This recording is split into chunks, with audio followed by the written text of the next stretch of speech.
Welcome. Thank you to Getting Unstuck with Wendy B. I appreciate you coming on. And if you're watching the replay, please make a comment. Then I know I'm giving you value. And if you're on live, great. Please make a comment so I know you're there. It just helps. And I'm still going to share and hopefully bring value, whether you make a comment or not. But it sure helps me doing a Facebook Live if you do make a comment. I am a solution coach, a transformational solution coach, and I believe that what I work with is that I work with our hidden barriers, right? And we look at what keeps you stopped or stuck. Our thoughts shape our actions, and if you alter your thoughts, you can alter your actions. But first you have to be conscious of what thoughts you have, because that's where our hidden barriers are. That's why we can't see them. And if you alter your actions, you can alter your world. All right. So thank you for being here. Thank you for watching. And we're going to talk about the power of kindness. And I think some of you have heard this saying, before you speak, let your words pass through 3 gates. Is it true? Is it necessary? Is it kind? And even if it's true, and even if it's necessary, if we speak righteously and accusatorily, people can't hear. That's why we have wars. Because people are being right about something, and that's why we have disputes in families, because we have to be righteous about something.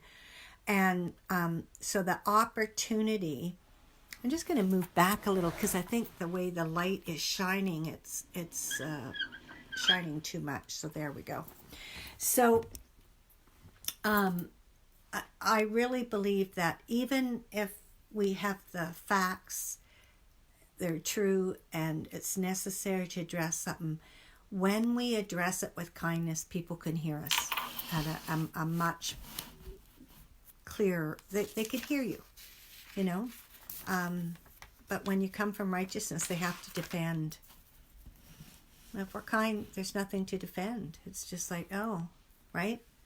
So where are the facts coming from? Are you taking the facts from the newspaper or from internet? I don't know. But do you have some truthful facts that back up what you say?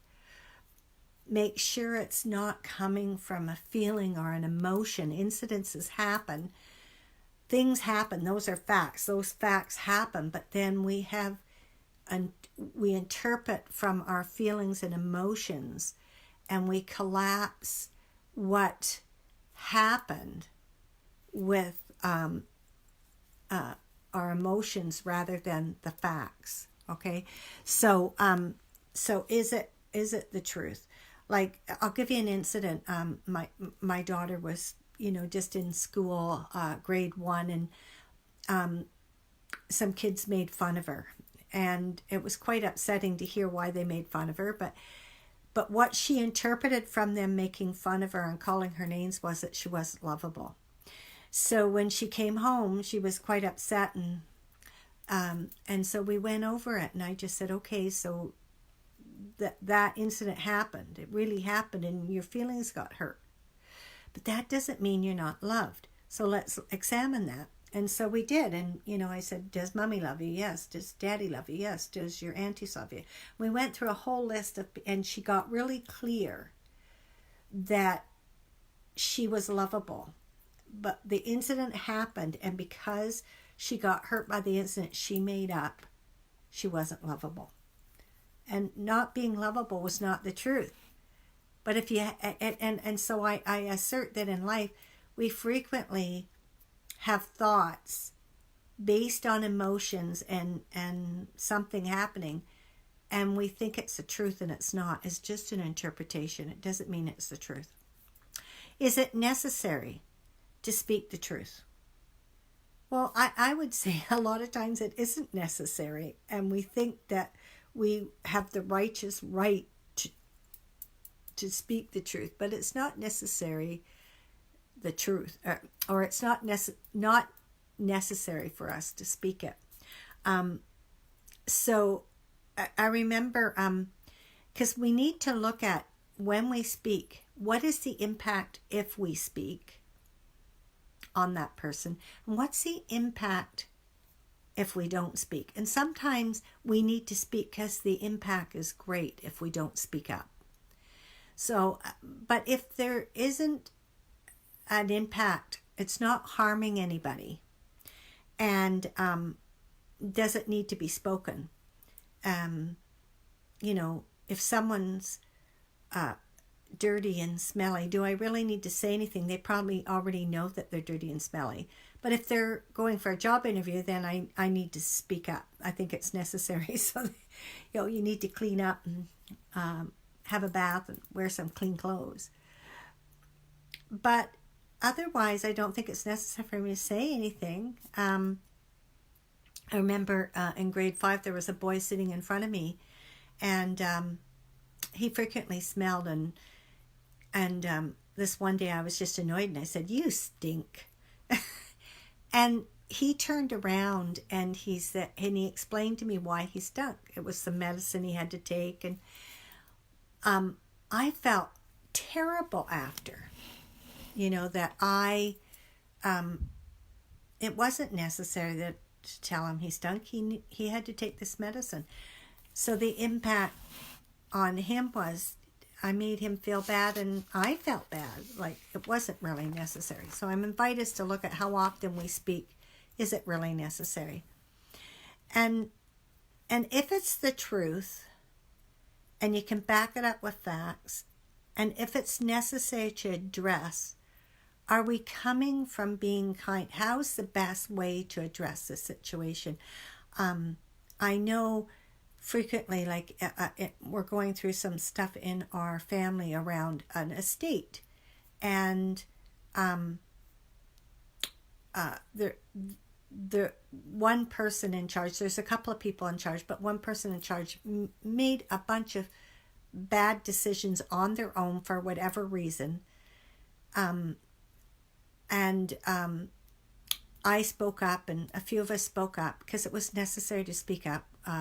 All 4 of us need to make the decisions, not one person, without going into detail. But can we say it in a loving, respectful way without accusations so that we can move forward?